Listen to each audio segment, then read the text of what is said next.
The following is for mature audiences only. Viewer discretion is advised. Welcome back, guys, to our playthrough of The Evil Within 2. This is chapter 17, and I didn't check, actually, between videos whether or not there's any DLC here, but this should be the last entry in the core series of the game.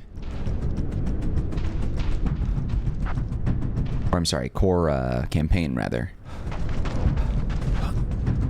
I don't know what to expect. I'm actually shocked that Rubik was not really mentioned or talked about it. I think he was referenced, but not by name, just by the last core, which was Rubik / Leslie or whatever. But I don't know. I don't know what to make of it. I'm not sure if he's in DLC, if they've ever really touched base. He's in the house. I know. Just looking around. Not sure if they ever touched base on Rubik. Oh, I can't do anything here. Can't pull out guns. Can't smash the wall. Okay. Oh shit. The hell?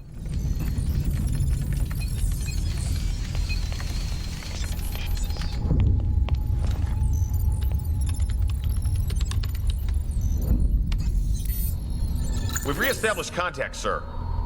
Where is he? We can't get an exact location. Wait!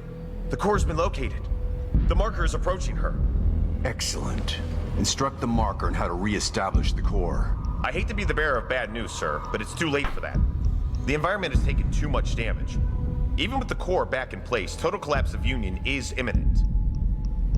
So be it. We still have STEM. We can start again. But we need the core. She's too valuable to abandon. Have the med team prepare for core extraction. How much time? Depends on how fast he can get her to the extraction point. They're close. Shouldn't be long. Med team in place and standing by.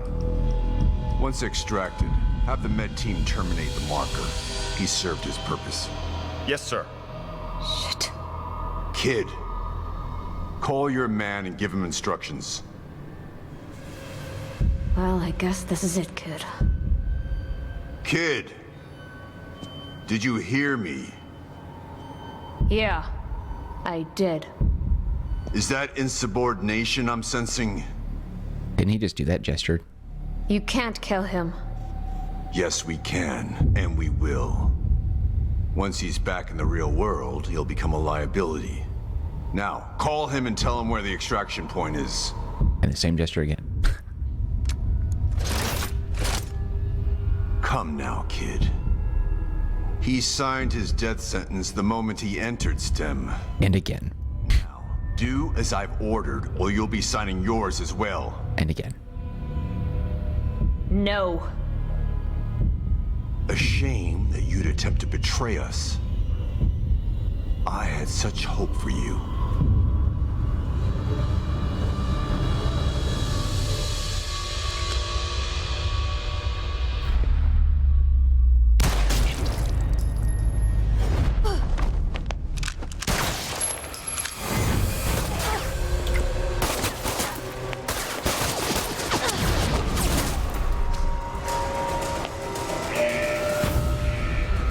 Should have went for the main man. Oh. Not happening. Oh boy. Damn it. Her control's a little wobbly. Damn it, the moment that I get him in the sights. Okay, this is pissing me off. Oh, and I can't even move from here either.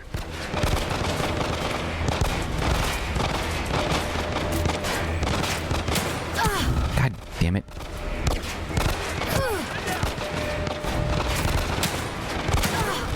There, finally. God. She's a pain in the ass to control.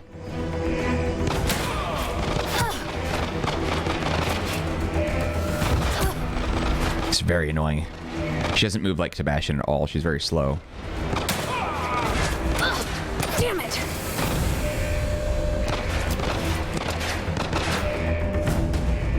She's so wobbly. There we go. All Yeah. security personnel report to the control room. All security personnel. Need to hurry before more show up. Shit! It doesn't make sense how good she was to shoot them in the head and take them out instantly, and then when we control her, she's like swaying like crazy. She's got to be in her room upstairs. Yeah, but I want to check here first, see if there's anything of interest down here.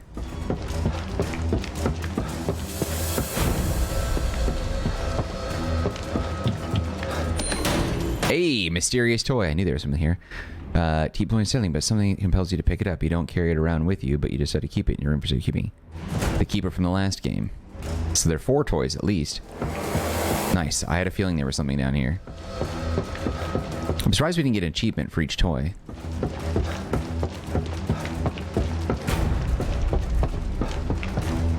I think her room is right on the corner.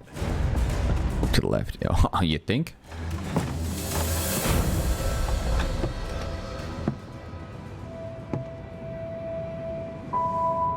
Gonna sleep during all that shit? All the stuff outside with her and her mom and Sebastian? Well, Dad, I guess.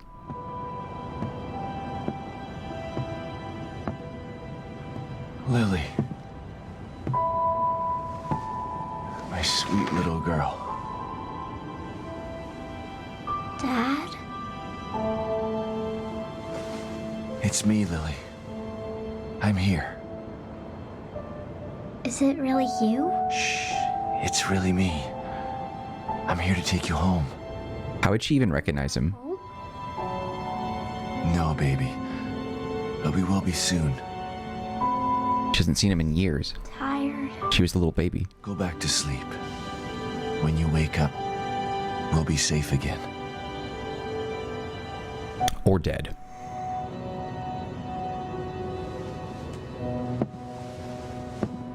What I also don't get is how was nearly killing Myra enough to, like, get her to see straight, you know?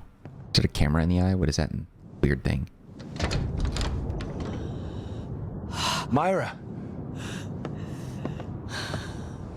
I've got her. Come on. Let's get the hell out of here. I'm sorry, Sebastian. I can't.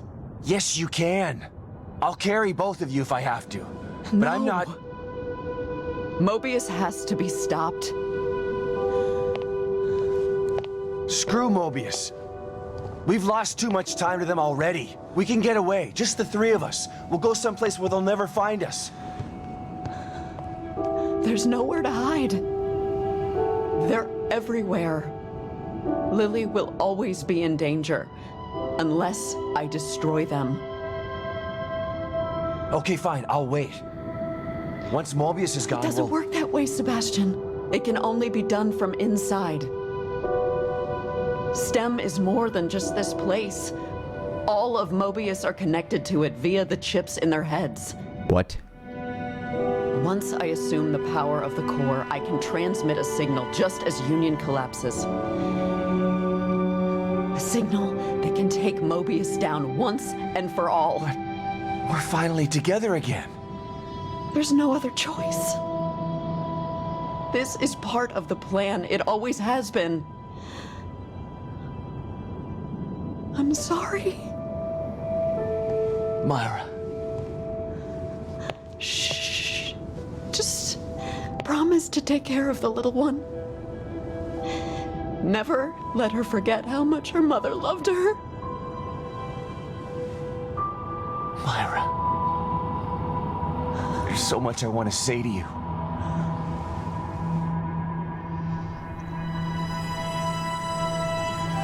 I don't know. Just feels like there has to be a better way to do all this shit. It seems like... Say anything. I've been watching you all this time. I know how you've suffered, what they did to you, what I did to you. You didn't ask for any of this. Nobody would. You've been into hell twice for it. It's time for you to leave now. To live the life that was taken from you.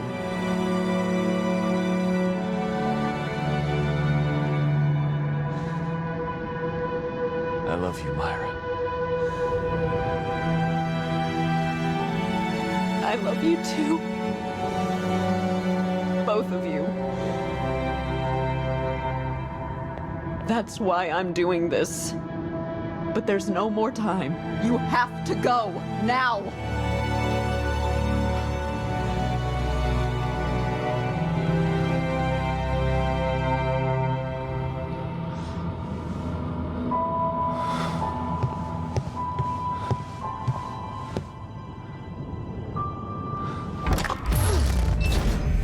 Come get me, assholes. So she doesn't leave cover either. Warning, Alpha 1, emergency. Warning, Alpha 1, emergency. Oh, that's annoying. Shit. We've got a pin down! Shoot to kill! I'm not making this easy.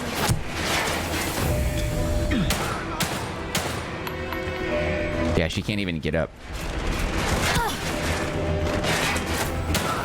Got me! Damn it. Come on. This isn't how I would fight. And see, damn it, the moment I'm pulling the trigger... this is a very annoying bullshit way to fight. She controls like shit. Like, I can't... She moves around. Look at that. That's insane. Gotta get to the STEM room. Just need to make it downstairs. All security personnel report to the STEM room. Hang on, Sebastian. She also runs really weird. Like, she glides and runs like a freak. I guess this is also not the first-person perspective. Thank God we played first-person in the core game, because this would be annoying as hell. Look at that. That's awful. Third person is awful. All security personnel report to the STEM room. She's an excellent marksman, but then we take over and she sways like a tree during a hurricane. See, that doesn't make sense. How can she be so good here and then crap when we take control of her? I know I suck, but still, you saw it. The sway that she has was unbelievable.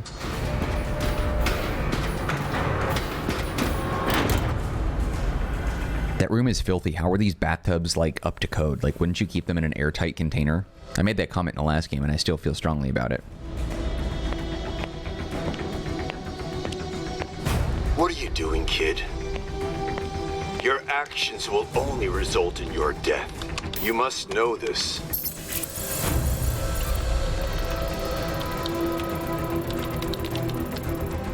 You had such potential. You could have amassed such power. And now you choose to throw it all away. Why? After all you've seen, all you've done, why the crisis of conscience now?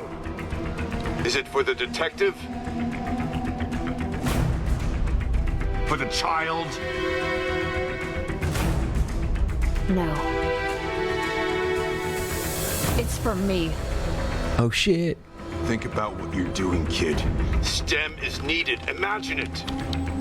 Her purple eyes are so off. Consciousness I don't for know. all mankind. No more wars. No more disparity. No more pain. How can you say that? Look how shitty STEM is.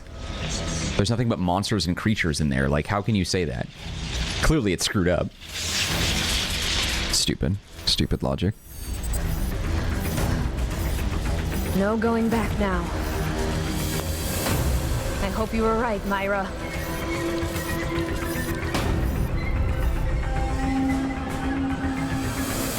Alright. Sebastian, Kidman, I've got her. Where do I go? get to your room. All right. But Myra's staying behind. You know why. Okay. We don't have much time. I'm counting on you, Kidman.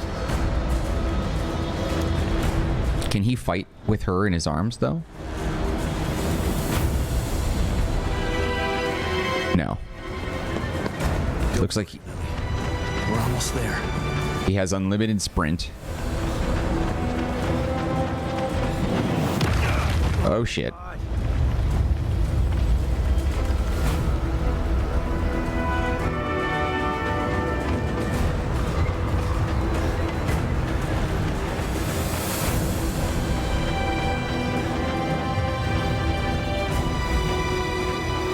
Drama.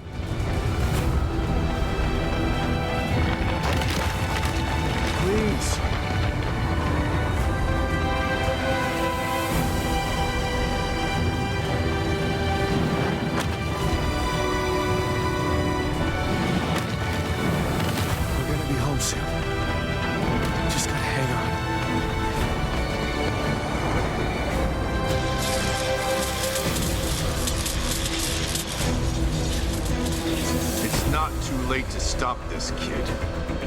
If you do, I promise to kill you quickly. Otherwise, the punishment for your betrayal will be legendary. Jesus. I'm going to be legendary, all right. Legendary for taking you down! A world without choice isn't a utopia. A hive mind only works with a queen that controls it. Join us or die? Well, guess what? There's a third choice. And that's fuck you! You are foolish, but oddly admirable. It's a shame to have to lose you like this, kid. Samsung Galaxy S10, it blows up in his hand. Typical, it doesn't work. You thought that I was just flying by the seat of my pants here? I never understood that phrase. I took my chip out 3 days ago. No matter! You'll die today. One way or another. Brilliant.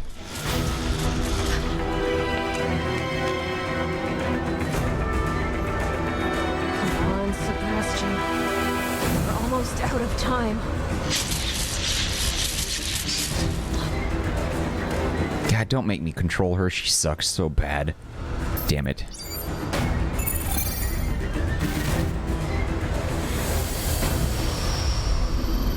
Alright, good.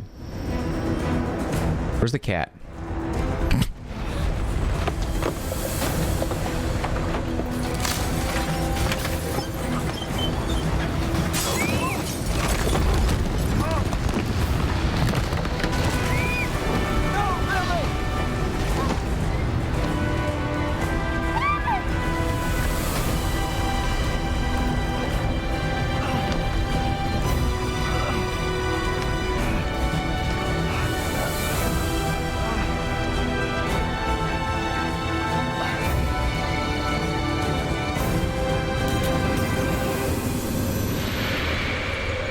Lily. Sebastian. I love you both.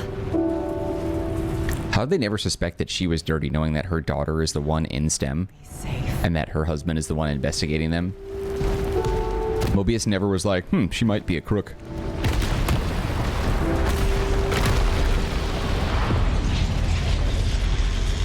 Ugh.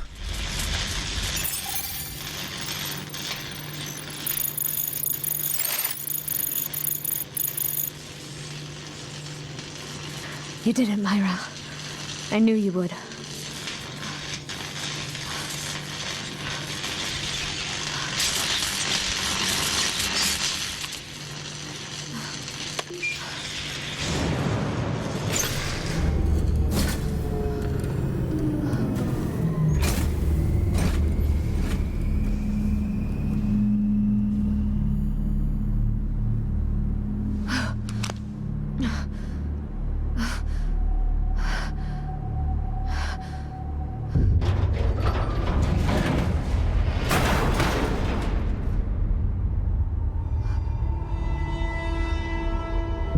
What the hell killed them?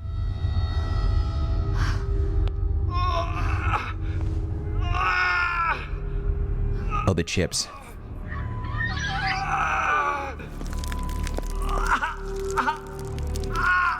Damn, dude.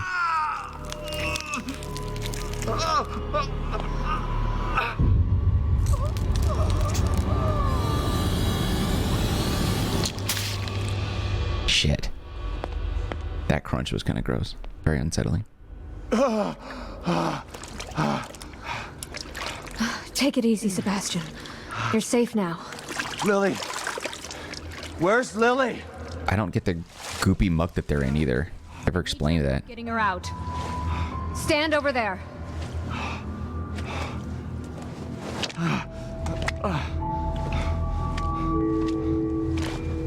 And what about that crazy monster that was like Hurry! following us everywhere?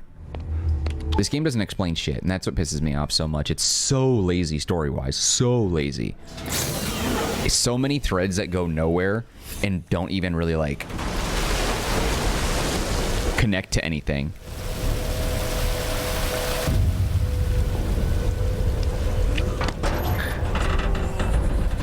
I'm gonna call that liquid mental milk from now on. That's what that is. Is she older than the way she was inside the stem? She looks bigger. Maybe not. I don't know.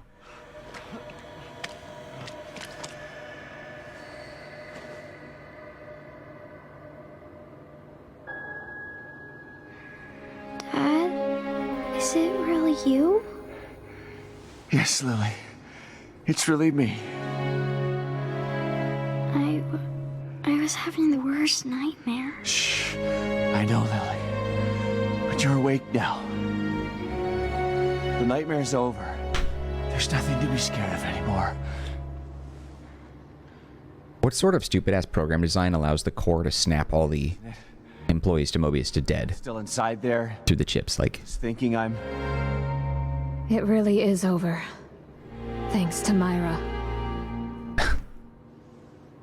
dumb design. Come on. Let's get the hell out of here. I'll be your new mommy.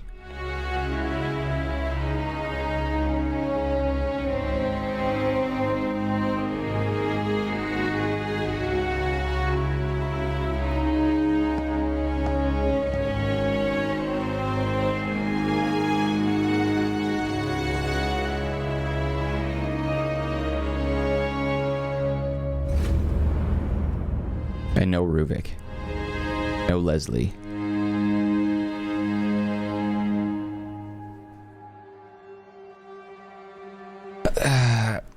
Here's the thing. John Johannes, terrible director. Who is the writer? Curious about that. Game designers. Story and setting. That guy is terrible. And so is both those guys. COG and Trent are awful. Never hire them again.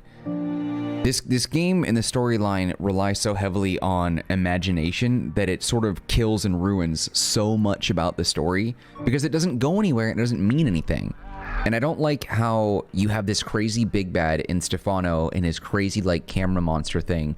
And it's just like, oh, he's a psychopath. And when you're connected to the stem as a psychopath, then you get extra superpowers for some stupid reason. Okay.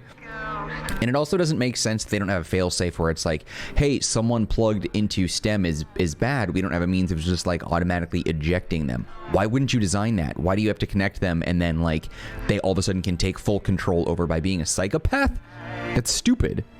I think honestly, the story is so nonsensical and so bad that they wrote themselves into so many holes that they just couldn't dig themselves out. And they're like, that's just the way it is because they don't have any explanation. The characters in the game don't understand it. The story doesn't tease it. There's no bigger picture here. It's like, where's Myra? If Lily was the core and she's in the center of the room and everyone's connected to her, shouldn't Myra also be in that same room? Like, if Myra is the new core, shouldn't her body have been there? Like, whatever happened to Ruvik? What happened to the Leslie situation? Like, why is it that a psychopath or some other character of some kind inside the stem could trigger like some sort of like massive chip explosion? I know that Julie was like messing around with the chips or messing around with the computer, but wasn't it?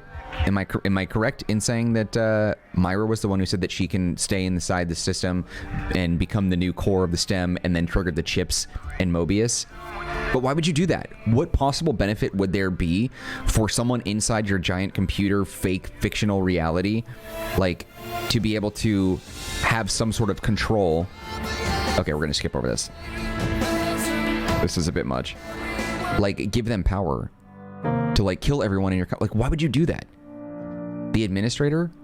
Why would he even have a chip? That makes zero sense. I wouldn't put a chip in me if I was in that, especially if it had some sort of system where it could like kill you and the rest of your staff. And then for Julie to be able to take it out so easily without them knowing, how do you not know that? Why would you put chips in someone that you can remotely detonate and blow their heads up and kill them if you don't have a system in place that says, hey, someone removed their chip? It'd be so easy. I would just get my chip and then like a couple weeks later I would just take it out. And she got that scar thing, which I still don't know what that is because they never talked about it. She got that after the first game, but they never talk about what that is. They don't explain how people have powers inside STEM. They don't explain why they build things the way they do inside STEM. Like, couldn't you just magically create things out of your imagination, or you have to be a psychopath to have that advantage? I don't know. There's so much with this that's so stupid. Like, there were so many red flags that were like, hey, this STEM thing could really blow up in our faces, but they're saying that Mobius is just this big bad system that controls like the whole world, a big bad company. Yet they didn't know any better, or didn't have any precautious things that they could do. If they show Ruvik right here, I'm gonna be upset. Sort of. Because, like, where was he the whole time?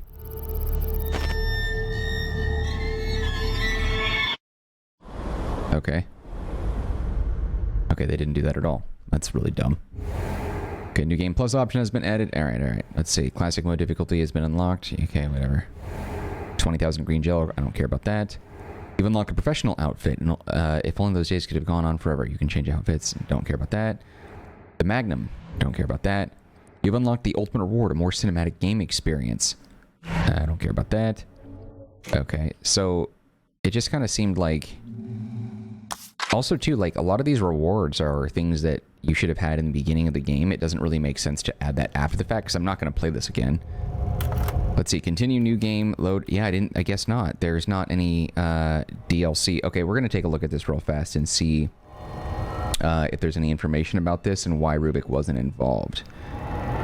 Let's see.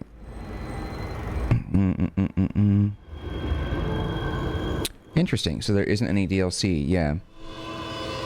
Content players who pre-purchase a game prior to official release known as the Last Chance Pack. The burst handgun, didn't get that. First aid kit, 1,500 parts. Yeah, so there was no DLC. As of current, no additional downloadable content has been planned for the Evil Within 2. I'm not surprised by that. Let's see what happened to Ruvik. Let's see, I'm curious. Personality, past, fire, escape, Evil Within, assignment, the consequence, a new statement within it. Several conversations between Sebastian and Julie Kidman do mention him occasionally, with the latter stating there was no telling what he might have done had Sebastian not stopped him. However, this ultimate fate is still unconfirmed. He makes several non-physical appearances, appearing on the wall as Sebastian's memories of Beacon flash on the wall during the final Anima encounter. He appears as a shootable target in the gallery mode of the shooting gallery, having the ability to teleport different spots in the gallery. Yeah, so they're basically just like, oh, we stopped him, but he wasn't in there. That's stupid. So, okay. That's really dumb. Overall, I think it's important to kind of note the differences between the first game in terms of overall gameplay. The first game, I would probably give a 4 out of 10. I think a 4 out of 10, and that's being generous. This game, I would give a 6 out of 10, only because the gameplay was enhanced quite a bit. I liked the gunplay a little bit more. The controls were a little bit tighter in that instance. I did like the upgrades, and that system was nice. I did like the first-person perspective. That changed the whole thing. The brief time that we had with third-person was a little bit clunky, and the even briefer time that we had with it with Julie Kidman was terrible. Like, that was awful. Like, we made the right choice there. If I had to play the whole game like that, I would have had a lot more to bitch about. I just think the story was very, very poorly done. It didn't feel tight. It didn't feel cohesive. It didn't feel connected. It just felt like some guy had read a bunch of sci-fi BS and then was like, okay, I have a couple of really cool ideas, but I don't know, like, how to connect a story in that. You know what I mean? It's kind of like when you create a story, obviously there's major elements you need to have in that in order to deliver something impactful, meaningful to the audience or the participants that are involved in the story in some way, you know what I mean? But with this, it was just like, I have some ideas. I'm going to try to weave in a story in there, but all the odds and ends, the loose bits, and all the other little things that I just can't explain, we're just not going to explain them because I just want to show off these really cool ideas rather than have a good story connect everything. Like, the idea behind the STEM is just so dumb, and I think it takes away a lot from it being scary when you realize, it's like, when you're watching like a movie or something like that, and the big plot twist is it was all a dream, aren't you pissed Like, doesn't that annoy you? It's like you were so invested in finding out, like, the how, the why, the who. Oh, it's just a dream. So that means everything that happened is moot, irrelevant, and it doesn't matter. It doesn't require any explanation because it's just a dream. When you've had a dream, there are things when you wake up, you're like, I don't understand how that makes sense. Or in the dream, you don't piece it together. You just say, like, it's a dream, you know, whatever. And that's kind of like how this game is too. There's just a bunch of monsters that don't make sense. There's just a bunch of, like, characters that don't make sense. Their motivations don't make sense. Their systems in place don't make sense. There's nothing to save them or protect them from themselves or a failure of the system. It's like, I feel like the characters, or at least Mobius as a whole, is just as bad as Tango Gameworks in this sense. Tango Gameworks is to the story as Mobius is to STEM. It's like Tango Gameworks had a very terrible story, couldn't explain anything, but had a couple of cool concepts in there and they just ran with it. Some things worked, most things didn't. Mobius, same thing. Here's a really cool concept. STEM, we have like a hive mind in here. Everybody connects. It's a virtual world. You can be free from pain and suffering and all that stuff. But it can also kill you and turn into a huge, nasty nightmare filled with fire, brimstone, death, chaos, greed, gluttony, and it can also kill people in the real world very easily if something were to go awry. We also don't have a really good vetting process. And psychopaths, if they enter inside STEM, can completely manipulate the world around you and kill everyone and take over everything. It's like, what the fuck? That doesn't make any sense. I hate using the F word in my videos, but I just can't help it with this. It's so stupid. Everything about it is just so dumb. I think I really wanted to experience this because at first I wanted to get through the Evil Within because I just never got through it. And I was like, all right, let's just do it for Mark After Dark. And then I got through it and then I was really disappointed. And then I was like, okay, Evil Within 2 got better ratings. Let's go take a look at that and see, oh, there's a first person mode. That's going to be fun. And there were things that I'm like, oh, this is setting up. Stefano's a very interesting villain. He has a completely different motivation than Ruvik. I wonder how Ruvik fits into this. Maybe Ruvik is the one pulling the strings. Super interesting. Nope, Stefano gets killed. Kind of like it's kind of like a Last Jedi moment. It's like Snoke. That's who Stefano was. He was there. He was a puppet, but then there's another big bad behind it that we don't know anything about at all, not teased or whatever. Maybe there's a file, maybe there's a document somewhere we could have found that would have introduced Theodore that we didn't find, but it shouldn't have to be that way. Like, they should have been like, Kidman should have been like, hey, like, you know, here's a story, me and such and such and such, and this is how we set it up, like, all to Sebastian ahead of time. He should have known Theodore. He should have met and interacted with Theodore. We should have, as the player and as Sebastian, we should have met Theodore and trusted him. So that way his betrayal was like a, oh shit moment, not a, hey, who are you and why do I care type of thing. Like, I'm not emotionally invested or connected to Theodore. He's just there, which is really dumb. With Stefano, it was like we kept on stalking him and bumping into him and seeing him do these crazy picture things. He could slow down time, and he had this weird camera eye thing and this nasty monster in the sky that was like the size of Utah. Like, all those things made him like super intriguing. And then you find out he's a freaking nobody. He's a complete nobody. He's easy to fight, easy to beat, and then you find out he's a nothing. And then it's like, okay, there's a whole other bad guy. And I was thinking about this. What it seems like is that they had two story writers, and one guy's like, I really like the Stefano character. Oh, well, I really like the Father Theodore character. Okay, well, we got to do one. Well, I want to do one. And the game director's like, why not both? Here's what we'll do. We'll say Stefano's the first, several chapters of the game, and then we'll just kill him off, and then we'll bring in Father Theodore, that the character Sebastian has never interacted with, never heard of, never connected with, has no emotional connection to, and the same thing with the player. No connection, no emotional, connection at all to this character. And now he's some sort of religious zealot. Like, what? I didn't care about Theodore at all. I was very interested in Stefano, and then nothing with Theodore. And then finding out that not only is Rubik not involved in this game at all, there's documents or references that we didn't find that just basically say that Sebastian took care of him. And that was it. We have no idea what happened. There's no DLC in the first game or in this game at all to expand on what happened to Rubik, who was incredibly interesting. We have no idea what happened, no idea where he went, no idea how they interacted with each other, no idea what Rubik was up to, what his future plans are. Like, he was poorly created and poorly written in the first game. But eventually there's enough substance there where it's like, okay, give it a few years, let them think about how they want to do Rubik again in a sequel with like a better engine, better gameplay, get a better story writer, and maybe they can do something interesting with Rubik that makes him a little bit more compelling, And then they don't at all.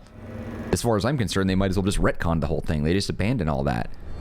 And then this whole thing between Myra going crazy and becoming bad makes no sense. Was she a psychopath? I don't understand that. That made zero sense whatsoever. And then Sebastian had to shoot her a whole bunch of times for her to snap out of it. That also doesn't make any sense. Then she has to stay behind so Lily can get out. Why?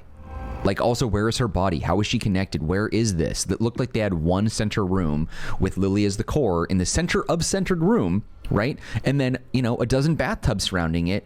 Shouldn't Myra have been there the whole time? How is Myra inside this? Now, in the first game, Rubik was, at least his body was destroyed, but his brain was alive and his subconscious was in the stem. But the brain was also in the center as the core. So it's like, well, if you got rid of that, and Rubik is gone, and now you have Lily in here, and she's the center of that. It's like, okay, that doesn't make any sense. And I don't know, man. It just seemed like total BS. Especially when, like, this story is all about getting Lily back, when the first game was, like, having Rubik at the center. Where was Lily then? The fire had already happened and everything. Like, we already knew about that. Myra was gone, didn't have any connection with Sebastian for some reason, and Mobius never thought to like vet their employee enough to be like, wow, your husband is the lead investigator on this case. That's very interesting. Oh wow, we know everything about you, Sebastian, but we didn't know that Myra left you a bunch of notes saying that she was going to infiltrate our company and dismantle us from within. Oh wow, crazy. Like, okay. And then Mobius has all these chips in, like, sorted into their bodies, which again, like, sorry, but if you're a tyrannical ruler, leader, executive, administrator, like, or whatever, president, CEO of big bad evil company corporation, you don't put the chip in yourself. Like, why would you do that? You have that as a means to create fear and control amongst your subordinates. You don't do it to yourself. And you certainly do not allow a program that connects you to STEM remotely that allows people to just, like, blow your brains out through your nose, like, while they're in the system. That makes no sense at all. And also, again, like I said, if Julie Kidman, if it was so easy for her to take the chip out, how do they not know that? How do they not have, like, just a single employee or a dozen employees watching, like, a computer monitor with, like, dozens and dozens and dozens of green dots, and the moment one goes red, hey, that's Julie Kidman, she's red, she removed her chip, we're not getting a responsive code, let's investigate. How do you not do that? Especially over the course of multiple days. These guys had no contingencies. They had no fail-safes at all. They had no plan B, C, D, E, F, which you do when you're Mobius, which seems to be like the Spectre villainous group, or like the Illuminati that has hands and fingers and feet and literally connections into everything. These guys have no idea what they're doing. Terrible organization. Terrible evil group. Like, they're everywhere, but they're so easily defeated by one person. Are you kidding me? That makes no sense. That made no sense. The whole idea behind everything that we've just played through in these two games is super obnoxious. I gotta hand it to Tango Gameworks for hyping up a concept that I thought was super interesting and then destroying it with terrible storytelling, horrible gameplay execution, a sequel that improved on that a little bit, but then terrible understanding of what like a game or like a player of the video game wants to experience. Ruined the immersion because it's a dream. Had characters that acted ridiculous, like they all acted like cardboard cutouts. It was like B-movie quality voice acting across the board. Terrible. And I didn't care about any of this. I don't care about Sebastian so much. I don't care about Kidman. I don't care about Myra. I don't care about Lily. I cared about hopefully getting some sort of proper closure on a lot of the, like, odds and ends. Like, who is the weird creature? Like, what in the hell is that? Like, what is that? I don't get it. So we got to figure out what the hell is going on here. I want to know what this is. This is driving me crazy. I'm pissed, actually. I'm, like, furiously pissed. Let's see, hold on. Shinji Mikami, the creator of Resident Evil 4 and a former Resident Evil 4 director. I can't believe he was involved in this game. That guy was a one-trick pony, seriously. Honestly. Let's see, Esmeralda Torres, the administrator, Green Gel, gameplay, development. Okay, let's see, is there monsters here? Let's see, I want to know, High-Res Union, a serious photographer, Theodore Wallace. Let's see, I have to Google it. We have to put an end to this because this is the last thing that I want to bitch about. I don't know who this is. Who is this and what is she? Okay, this is Anima, a special enemy encountered evil within 2. Chapter 3, Chapter 11, Reconnecting. Unlike the many creatures prowling around Union, Anima was not created by any specific entity. Rather, she is the quasi-physical manifestation of the STEM domination process. As a subject's mentality gradually erodes from being connected to STEM, they would begin to hear and see things that others may not, which matches how Anima was described as being ghostly stalker that only the victims can see. At the peak of their corruption, an individual would seemingly be drained of their soul by Anima, which symbolizes their complete subsumption by STEM, and transforms into a mindless loss shortly afterwards. According to your research log, the phenomenon associated with Anima has been known subject for a while, and seems to manifest quicker in subjects with rewritten or damaged memory. In Sebastian's case, Anima manifested due to mental trauma caused by a small vestige of memory within his mind of the horrors he had been through during his time inside Rumen Victoriana's stem. Despite his best efforts to deny and bury this memory, certain triggers encountered throughout Union brought them out to the forefront, allowing STEM to resume its domination of his mind, which is represented by Anima manifesting and chasing him down during the plot of the game. Let's see. Hold on. Let me see the last thing. So, let's see. Sebastian manages to evade her one final time and find himself in Chapter 11 as he was in Beacon muttering about how it was his fault. He can't escape. Sebastian realizes he needs to stop blaming himself for what happened and move past Beacon, shooting his doppelganger in the head. This frees Sebastian from Anima, and she is not seen for the rest of the game. I honestly don't remember doing that. So if we did that, I don't remember. But whatever. I don't know. Here's the thing. If you manage to watch this playthrough and you disagree with me, let me know in the comments. I would love to have a conversation about that. I do like having conversations in the final episodes of playthroughs. There's no DLC here. There's no other expansions or stories that we can, delve into this. I don't like it. I don't like how they did this game. The gameplay, 6 out of 10. I liked the open world aspect. I liked being able to explore freely on my own time. I liked some of the scares. I liked how sometimes I was set up to be like, thinking to myself, or even saying out loud, all right, I expect this is going to be an enemy, and then I pop him in the head and then he's dead, and I was right. It was just, one playing dead possum, and they jump out, and then they get you. And other times where I didn't expect it and they jumped out and they got me, those were nice. That's fine. But the thing is, the things I liked about this game are not enough to save what boggles this down from terrible writing, horrible directing, weak gameplay in a lot of various areas, and just, the story, I just can't get over how bad this was. I don't know. If you think different, like I said, leave a comment. We'll talk about it more. I'll just, leave it at that. But 6 out of 10 is my final score. If you haven't played this game before, but you watch this whole playthrough, don't waste your money. I'd say this game maybe on sale, $5 tops. But if you watch this playthrough, I don't really know if there's much more that you would care to experience. I don't really know if it's worth playing the game if you've seen this. It definitely was more fun than the first game, because the first one I will never play again or recommend to anyone, and I won't play this again either. There's nothing here for me to do. I don't care. I have zero interest. Tango Gameworks, they have their game coming up. It's not out yet at this time. Ghostwire Tokyo. I was very interested in that. I swear I'm not going to touch that now. This development company is not good. I'll say that much. Tango Gameworks, in these 2 games, you have killed my interest in buying another game from you. I'm just not going to do it. Maybe 6 out of 10 is generous, but that's not a high enough score for me to have faith that you're going to do a good job in Ghostwire Tokyo. Maybe someday it'll get some reviews, and maybe I'll change my mind, and maybe I'll pick it up, but as of right now, I'm not going to buy that game. I won't pre-order it. I won't get it full price.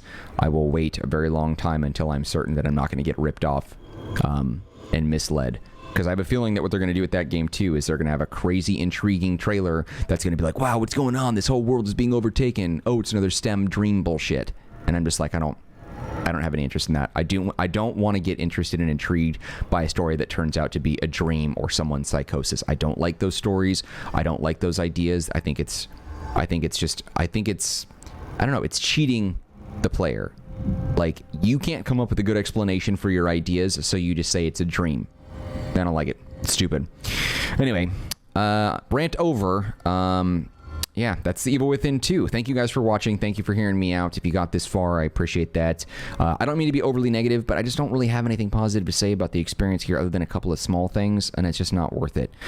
We got 24 out of 51 achievements. That's 47% done. There's a whole bunch that we didn't unlock, and I don't care to do that. That's just, that's just the way it goes, I suppose. But anyway, if you got this far, like I said, I appreciate it. Before you go, hit that like button. Even if you didn't like the video or didn't like the game or didn't like what I had to say about it, just show some love, show some support. It means a lot to me if you would do that.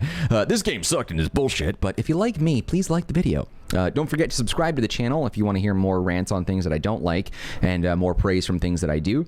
Otherwise, we'll start a brand new playthrough tomorrow, as we do on the Marcanine channel. The Marcanine section, I'm sorry, the Mark After Dark section of the Marcanine channel. New episodes debut each and every evening at 10 p.m. Pacific Standard Time, so you can expect a new playthrough tomorrow, or the next video that I upload will be at that period, so don't miss out. Turn on notifications if you want to make sure that you catch everything that I uploaded if you're interested in that. But I do really, really want you guys to let me know what you think if you got through this. If you disagree with me, if you have a counterpoint, a counter argument, or something that you want to say, let's chat about it. I'm not going to like turn it into a roasting match between us. I just want to hear what you have to say. I'm very curious if I'm alone in this, because I did not like the first game at all, and I certainly dislike a lot about this game. So if you align with that, let me know. If you don't, let me know.